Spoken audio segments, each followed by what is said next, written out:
What's at stake for every WNBA player in the CBA negotiations? The 2025 WNBA All-Star Game in Indianapolis isn't remembered for any on-court performances, but instead for a collective demonstration. During warmups, each All-Star donned black t-shirts that read, "Pay us what you owe us." The slogan referenced the ongoing collective bargaining negotiations between the Women's National Basketball Players Association and the WNBA that the players then believed hadn't yielded much progress. It had to be a unanimous decision to wear the t-shirts. All 22 All-Stars were on board. Solidarity has been a core principle among WNBA players well before these CBA talks. Still, like any labor negotiation, they face different realities. Some are millionaires thanks to their off-court endorsements. Others rely primarily on their on-court salaries from the WNBA, which in 2025 ranged from $66,079, the minimum, to $249,244, the supermax, or other leagues. Some are on rookie deals, others are nearing retirement. There are parents, international players, and soon-to-be WNBA draftees waiting in the wings. And, in a more recent development for this round of negotiations, some players have equity in, or even co-founded, other professional leagues. As the WNBPA and WNBA pursue what both sides have said will be a transformational CBA, what's at stake for these various sets of interests? And how might those differences manifest in negotiations? Ahead of the new CBA deadline of November 30, ESPN takes a look at the many perspectives among the players and the WNBPA, and how they might be impacted when a new agreement is ratified. Later this week, we will explore the management side of the bargaining table. Negotiator Terry Jackson, WNBPA Executive Director. Jackson became Executive Director in 2016 and is involved in her second CBA negotiations. She led the way in securing the 2020 agreement that had major steps forward for the players.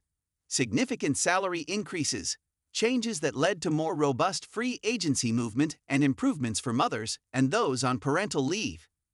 Jackson and WNBA Commissioner Kathy Engelbert, who took over in July 2019, worked well together for the 2020 CBA. Their relationship seems to have cooled since then. Jackson criticized remarks Engelbert made in 2024 about online vitriol from fan bases. This year, the union has engaged in more aggressive criticism of the WNBA/NBA about labor negotiations, trying to sway public opinion with actions such as wearing the "Pay Us What You Owe Us" shirts at the All-Star Game. With so much at stake in a changed financial landscape for the league, this could be a legacy-making CBA for Jackson. So it's important for her to keep players unified, including reassuring rank-and-file union members that their interests are being protected, as well as the WNBA stars' interests are. Michael Vopel. Superstars with large off-court incomes. Key examples: Caitlin Clark, Indiana Fever. Aja Wilson, Las Vegas Aces. Sabrina Ionescu, New York Liberty. Angel Reese, Chicago Sky. Paige Buchhorst, Dallas Wings. Clark, for example, has high-profile endorsement deals with companies such as Nike, State Farm, and Gatorade that provide her much more income than her WNBA salary. She is part of a group of players, both veterans and those still on rookie contracts, who could weather a potential work stoppage without financial hardship. That said, a key part of earning endorsements is visibility, which the WNBA provides. Clark has 2 years left on the rookie contract she signed as the No. 1 pick in 2024. Once she becomes a free agent, she could afford financially to do what Wilson has done: take a lower salary to ensure playing with a strong group of teammates that fits under the salary cap. However, we don't know if the new CBA will result in fewer instances of players being willing or feeling the need to do that. Vopel. Role players. Key examples: Kaya Stokes, Las Vegas Aces. Natasha Heedman, Minnesota Lynx. Lindsay Allen, Connecticut Sun. There's a range of perspectives and experiences even within this category. Some, though not all, are making good money overseas, in Unrivaled, where there will be 48 roster spots in 2026, up from 36 in the inaugural season, or with Athletes Unlimited, 40 spots. Some, though not all, have pretty sizable sources of off-court income. The ones who don't have either, though, are more reliant than their peers on their WNBA jobs and on the league succeeding. And a work stoppage would likely impact them most.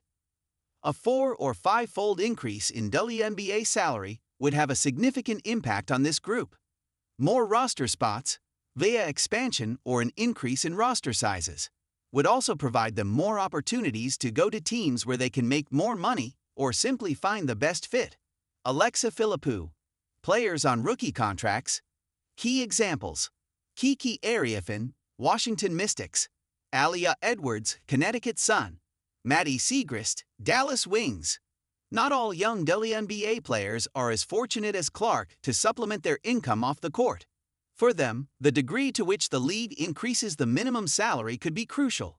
When the minimum went up 36% in 2020 at the start of the current CBA, rookie contracts were revised upward so no player would make less than the minimum. Given the likelihood of a much bigger jump this time around, league sources have speculated the minimum salary could quadruple. Recent draft picks stand to cash in despite being under contract.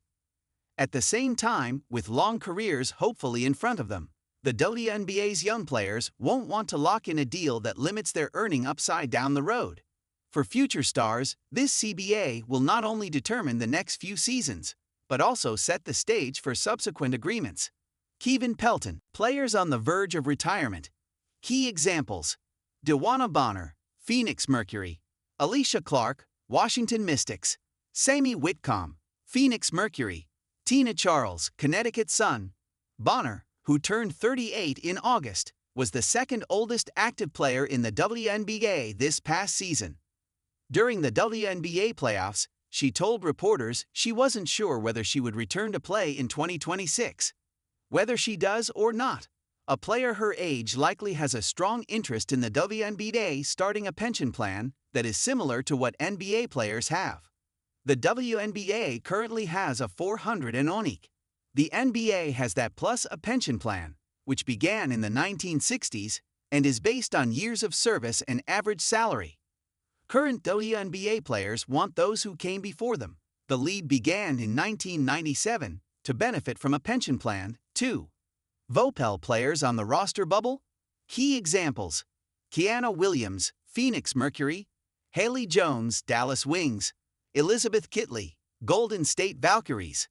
Expansion is already a boon to former college stars such as Kiana Williams, the most outstanding player of the 2021 Final Four, as she and Jones led Stanford to the NCAA title, who have struggled to establish their professional careers.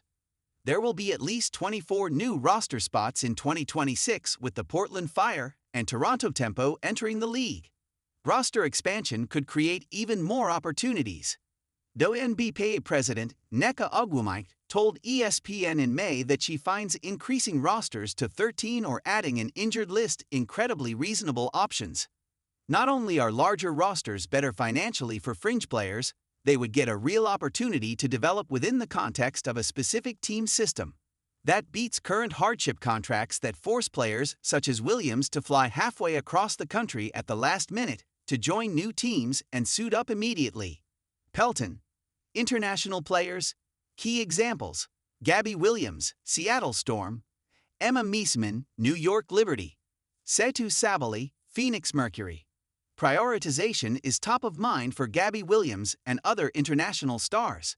The rule requiring players to report for the start of training camp nearly ruled out Williams for the 2023 season. She was eligible only because of a concussion sustained during the French finals, and kept her from joining the WNBA until after the 2024 Paris Olympics. When Williams finally enjoyed a full season in the WNBA in 2025, she was chosen as an all-star for the first time. Now that she plays for Turkish power Fenerbahçe, reporting on time shouldn't be an issue, but if the league pushes for exclusivity, that could create more difficult choices for international players. The league could also seek to prevent players from joining national teams for competitions outside the marquee Olympics and FIBA World Cup, an issue for continental championships that don't include USA Basketball. Pelton. WNBA Executive Committee members with interest in other leagues. Key examples: Nafisa Collier, Minnesota Lynx; Brianna Stewart, New York Liberty; Nneka Ogwumike, Seattle Storm. 3 of the 7 players on the WNBPA Executive Committee have stakes in other leagues. Collier and Stewart, who are committee vice presidents, are co-founders of Unrivaled, the 3-on-3 league that played its inaugural season earlier this year and offers an average 6-figure salary to the WNBA's top talent. Ogwumike, the WNBPA president, just signed a contract with Project B, a 5-on-5 league that is supposed to start next winter and will have a Formula One-like format in which teams tour around Europe and Asia. All 3 players are adamant their respective leagues are not in competition with the WNBA, and that there is no conflict of interest when it comes to their ability to negotiate the new CBA. They say they need the WNBA to succeed just as much as everyone else. However, if Unrivaled continues to succeed, and if Project B can get off the ground, this trio won't need the WNBA as much as the players who don't get invited to play in these leagues, which target the WNBA's top players. There's also a question of what would happen if prioritization becomes a sticking point in negotiations. Would they be willing to walk away from leagues that offer them such high incomes? Kendra Andrews, players with kids.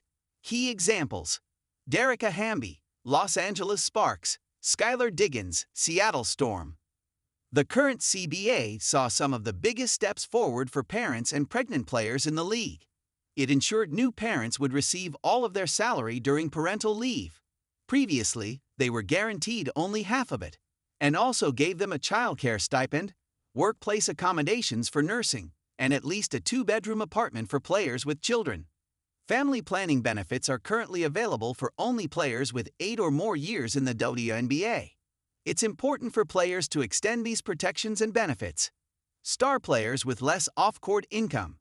Key examples: Kelsey Mitchell, Indiana Fever; Alyssa Thomas, Phoenix Mercury; Brianna Jones, Atlanta Dream; Natasha Howard, Indiana Fever.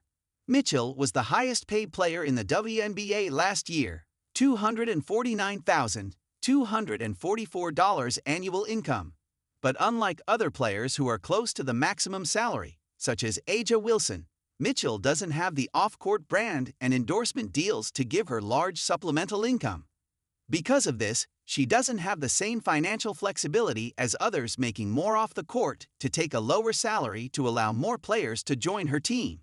Mitchell and Thomas received the core designation, which allows players to sign a 1-year qualifying offer at the WNBA's highest possible salary, but prevents them from signing with another team as a free agent. During the last CBA negotiations, the maximum times a player can be cored went down from 3 years to 2. Now there's a possibility it could go down again. If that's the case, Mitchell and Thomas would be ineligible for that tag, which would likely give them more control over their future. Andrews, future WNBA players. Key examples: Juju Watkins, USC Trojans; Flau'jae Johnson, LSU Tigers; Sarah Strong, UConn Huskies; Lauren Betts, UCLA Bruins. Current college players aren't technically represented at the bargaining table, but that doesn't mean they aren't closely watching how these negotiations unfold. Young players such as Clark, Reese, and Buckers helped catalyze this moment of tremendous growth for the WNBA, and there's a slew of stars behind them who will help continue that momentum.